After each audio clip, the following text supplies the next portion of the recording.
Welcome to Nasdaq Trade Talks, where we meet with the top thought leaders and strategists in emerging technologies, digital assets, the regulatory landscape, and capital markets. This segment is presented by Charles Schwab. I'm your host, Jill Malandrino, and joining me on the desk at the Nasdaq market site, we have Sylvia Jablonski, CEO and CIO of Defiance ETFs, Rob Scrudato, Director of Options and Income Research at Global X ETFs, Howard Chan, Founder and CEO of Kurv Investment Management, as well as Trevor Smith, Executive Director and Portfolio Manager at Morgan Stanley. We're here to discuss incorporating yield into portfolio management. It is great to have all of you with us. Welcome to Trade Talks. And the macro environment, Sylvia, this is really the catalyst behind why investors are looking to generate yield. Yeah, absolutely. Thanks for having me here, Jill. I think markets have been pretty rocky and volatile over the last couple of years, and you sort of don't know what's going to come out of left field when it comes to things like tariffs or when it comes to geopolitical issues and things like this. And so I think that during the periods when investors are looking at that volatility and thinking about what to do on the sidelines, one of the things that they can do is look for products that actually give them some yield or some kind of income to buffer their portfolios in a sense. Yeah, which is interesting, Rob, because despite the headlines, I mean, look at where the markets are, right?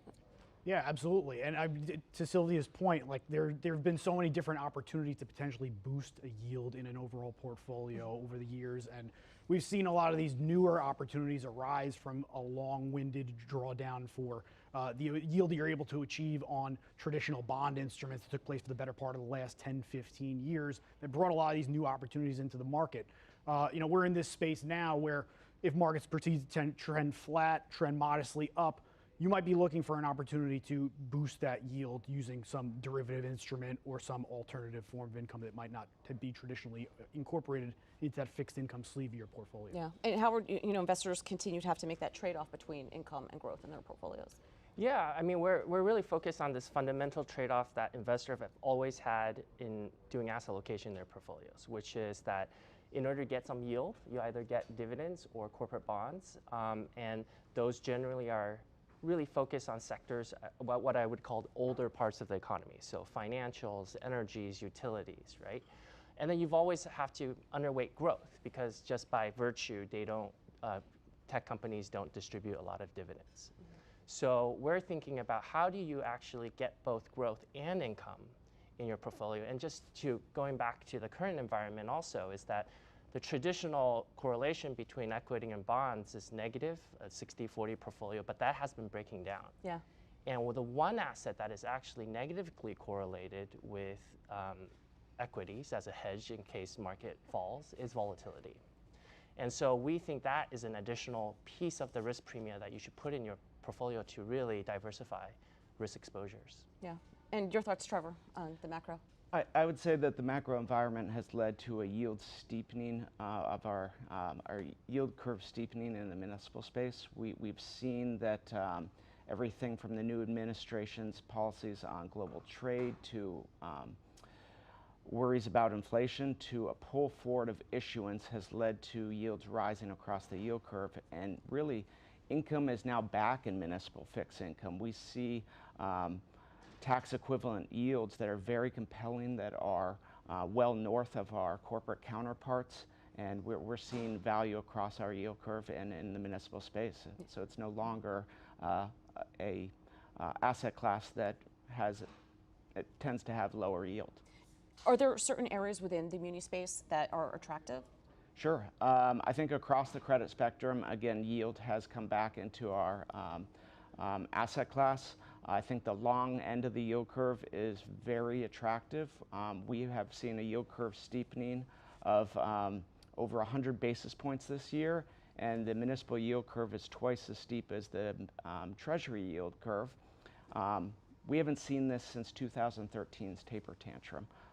In terms of where in municipals, high yield municipals offer you a diverse asset class with high income, and it traditionally has very strong credit fundamentals. Yeah, and Sylvia, we've seen, to Rob's point earlier, for options-based income, it has been one of the key growth catalysts within the ETF space. Yeah, absolutely. And I think that ETFs have evolved so much. You didn't really see this in an ETF wrapper before, and just over the last couple of years, both to Howard and Rob's point, you have this situation where you have investors that want growth, right? They want to participate in AI, they want to participate in volatility or just generally equities markets, but they also want income that is higher than what dividends and bonds pay. And so a lot of ETF issuers have figured out how to use options to generate income and yield for investors within the ETF wrapper. And actually for us, it's just been one of our fastest growing segments. And because we have had volatility in the markets, we have been able to capture these outsized yields and provide fairly regular distributions to investors while maintaining their exposure to the underlying equity index. So a lot of innovation in the ETF space has allowed for that. I would imagine, Rob, for investors or advisors to replicate these strategies on their own would, not only is it challenging from the technical perspective, but it's more cost effective doing it with the wrapper. Yes, and now, now having the ETF wrapper in place has allowed it to be more seamless. You have, managers that are managing the overall positions. And I mean, we've been in the space since about 2013. One of our oldest products is QYLD, our Nasdaq 100 covered call ETF. It's the biggest passively managed covered call fund in the space. And in that time, we've seen the space grow, to Sylvia's point. At that time, there were some 20 or so ETFs that were operating, utilizing derivatives as a core function of their portfolio. As of the end of May, that figure is up around 600 plus funds, and they're managing upwards of 200 plus billion in assets. And there are pundits in the space that are suggesting that number is going to go up to 650 billion by the end of the decade. So people are seeing the value that exists there. And by having it within the ETF wrapper, being able to systematically roll options and write calls and earn a premium on vol, which ultimately leads to a distribution, it adds a nice arm to the equity sleeve of your portfolio that can generate income as opposed to your traditional fixed income opportunities. Yeah, and you're looking at other assets as well outside of equities. Yeah, so again, this trade-off between income and growth, we try to apply these option strategies on things that don't generate income. So technology exposures is one of them. Another one is gold.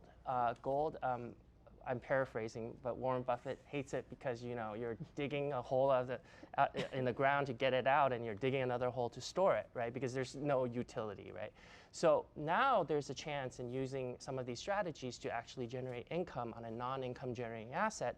So now again, in a risk-off exposure that you have in your portfolio, you can essentially get paid while you wait until volatility goes down or market reverts itself.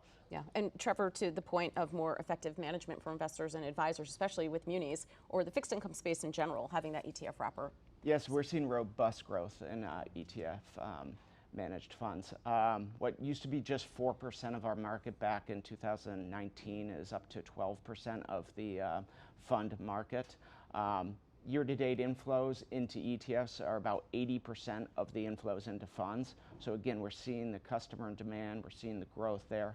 Why is that? I think when it comes to bonds, you have intraday pricing in an ETF wrapper, you have transparency of the holding at the end of the day, you have some tax efficiencies as well. So all these are attractive to our investors. As it relates to munis specifically, what if there was widespread credit weakening, or the environment gets more challenging? Sure, we think that municipal credit is coming into this period of uncertainty on very strong fundamentals. We've come off many years of stimulus. In terms of credit weakening, there will be credit weakening, but we think that municipal credit is mainly insulated from that. When you think about municipal bonds, they provide essential services to US-based customers. So largely, they won't be impacted by tariffs. They won't be impacted by higher cost of goods. These bonds can pass through tax increases, revenue, fee increases, so they're largely insulated. Will there be credit weakening in certain sectors? Mm-hmm. Absolutely. We could see credit weakening in port authorities. We could see credit weakening at airports, tariff-impacted economies as well. Yeah, which is so critical right now, our ports and the travel sector and infrastructure in general. Sylvia, for strategies that incorporate the option overlays, is that a standalone, or how would you incorporate that within your portfolio? Yeah, so we kind of do it in three different ways. We have one series that we look at a broad-based index like the Nasdaq, for example, and we sell 0 DTE puts that are essentially slightly in the money. So we're trying to gather premium from that short-term time decay and deliver that on a weekly basis to investors. So essentially you have some little bit of upside to whatever the strike is of the option itself, and then you're generating that higher level of income. And then another way that we do it is we sell credit spreads on target funds. We have these target 20 funds, and we're looking to distribute 20% on a monthly basis through the use of credit spreads. And the third way that we do it on an asset like gold, for example, is that we use a combination of at-the-money options and higher strike prices to generate, some sort of income and a little bit of upside in a gold portfolio as well. So 3 different ways of slicing the same thing here with options. Right, and Rob, the QYLD is specific to Nasdaq 100 index options. Yes. And what we're doing is writing our options at the money on a monthly basis on 100% of our portfolio in an effort to seek out that highest level of premium value that you can acquire, utilizing that positive relationship that exists between volatility, moneyness, and premium values. And by utilizing those options, they're actually somewhat tax advantaged as well. Right. Those Nasdaq 100 index options, index options are classified as 1256 options under the tax code. And because we're utilizing those options, that premium income that's generated off those options can be taxed at a 60-40 long-term, short-term capital gains basis. So when you have those instances where markets might be trending downward, you have that buffer protection somewhat from the premiums that your options are taking in. And then at the same time, those premiums that you're taking in, the distributions that you're receiving, are being taxed at a somewhat favorable rate relative to flex options, things of that nature. And that's because it's specific to derivative incomes, not income generating assets, such as dividends as an example, would be different, but because this is the derivative. Correct. Yes, dividend income is generally taxed at ordinary taxation rates. Fixed income coupons are generally taxed at ordinary income rates. This, because we're utilizing the options as the income generator, you're getting that tax advantage, that tax implication. Howard, tell us about the strategies that you employ over at Kurv. Yeah, so the one that we're very excited about is KQQQ, and we kind of went back to a piece of white paper and say, what would we actually want to have in our own portfolios? And there is a tendency for straight cover call strategies to generally underperform their underlying, just by nature, because you are trading some of the upside for income. And we wanted to say, what if we have a scenario in which we can have the upside and generate income? So we developed KQQQ to be a little bit more dynamic in which how we use options when the risk is on and the market is on. You have momentum in growth stocks.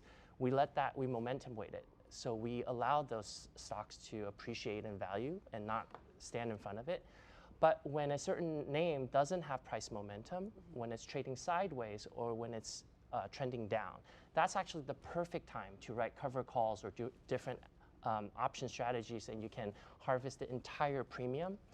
And so in that fund, and the one thing to mention is that when you have a market sell-off, most names will have negative price momentum. So you're writing cover calls on the entire portfolio. So you have this counter-cyclical behavior where you're generating, implied vol is higher, you're generating more income when the market is down, so you're cushioning the downside, and you get out of the way when the market returns. So the goal there is a little bit different. It is actively managed, and we want to outperform the Qs or other tech benchmarks. Yeah, I wonder, Trevor, if we've seen this explosive growth and demand from investors within the ETF space because they're looking for alternative investments, and it's almost one way to package it by employing these different kinds of strategies. Sure. We recently launched EVYM, which is our actively managed high-income municipal fund. And I think that's just it. Investors are looking for actively managed income solutions. And in this fund, it gives exposure to an investor to a very complex high-yield market. We through a diversified portfolio. But we have to be active as managers to make sure we are following the credits to exit potential sectors of weakness, to purchase bonds that we think will tighten and spread. And right now, I think that the income component of that is very attractive. Currently, our high yield index is yielding a 5.92% on a tax-free basis. So that's north of a 9% tax equivalent. That's very attractive to investors. I just find it fascinating, Sylvia, because not only are you looking at the technical aspects and the fundamental analysis, but then you also have what's happening from a macro perspective. and being able to, especially in 2025, I don't think anyone had the levels of volatility that we expected going into the year. I mean, we had one of our worst sell-offs and one of our best rallies like within the first 6 months. So yeah, I I'll mean, leave the work to the professionals to manage that when you think about everything that you have to consider when you're designing your strategy or making investment decisions. yeah, you do. And perhaps a broader message beyond income that we think about with this is like you go back to April 2nd, right? And a lot of the products, whether they were options-based products or just AI, quantum computing, everything that was working just stopped working again. You had those 20, 30, 40% drawdowns to a lot of single names and equities and things like this. And then here we are at all-time highs, right? And arguably in the same situation that we were in April. Maybe it's a little bit better. The tariff tactic negotiations are a little bit better. But for us, what we tell investors is like, this is why it's so important to hold the line. Stay invested, dollar cost average in over time. And actually with all of our different products that our firms offer, they're also serving as hedges during these drawdowns, right? Because you are still generating this income from the high levels of volatility. And sure, that takes away from the NAV as well, but you're getting a little bit of a buffer when the price of these different broad-based indices or single names fall. So in a way, they're also a pretty good hedge over time. Yeah, like I think I want to know what my drawdown is, right? Yeah, and I mean, as an investor, that's how I would approach it. And I think that speaks to like the passive nature of some of the strategies that we operate, right? I mean, we've heard how being active and being nimble can be very important, but at the same time, what a lot of our clients and what a lot of investors want is to have a very good idea of what their risk-reward profile is going to look like, what their ultimate payout is going to look like. And so when we operate our passive strategies, we are trying to take a lot of the unknowns that exist in terms of what factors go into generating a premium value and make them known. Like we're writing our call options at the money on a monthly basis on 100% of our notional every single roll, at least for the QILD fund, as well as a few other index-oriented funds. And that's going to help take out some of that noise, give you a bit better idea of what your premium is going to look like on a monthly basis, and at the same time, whether or not these funds are generally, I think everybody here would agree, are not necessarily designed to live on their own as your entire equity sleeve or as a replacement to the Qs. So when you think about writing calls at the money and capping your upside, that's why we have our distribution policy in place where we're only distributing the lower of 1/2 the premium we receive or 1% of the fund's NAV. Balance of that premium is getting reinvested back into the fund to support its NAV. And then when pairing that with something like a QQQ, you're able to see how those risk-oriented metrics, your drawdown figures, your upside downside capture ratios, standard deviation of returns, how all those things can be morphed to be a bit more of an digestible return profile. Yeah, I mean, Howard, we had some sessions in April where you would have 300, 400, 500 round trips in the S&P, and I'm not like one of those that could trade the triple levered or inverse. I would be like a wreck sitting on the desk. But to understand that you have a buffer there or someone managing the volatility, I think is key for investors. Yeah, and just to go back to the space that we're in, it actually could benefit in a sell-off environment. Because when market is a little scared, things are a little bit uncertain, the market pricing of volatility and volatility goes up. And so if you're writing these calls or calls or puts, you're getting more premium than you would in a lower vol environment. And that higher vol actually acts as a cushion, like Sylvia said. So it mitigates the downside. From our perspective, the income and the higher implied vol mitigates the downside if you were just owning the stock straight on. So not in some ways, but I think that is a very interesting feature of these strategies that maybe people are not as familiar with. All right, appreciate everyone's insight. Thanks for joining us on Trade Talks, and thanks for joining me from MarketSite. I'm Jill Malandrino, Global Markets Reporter at Nasdaq.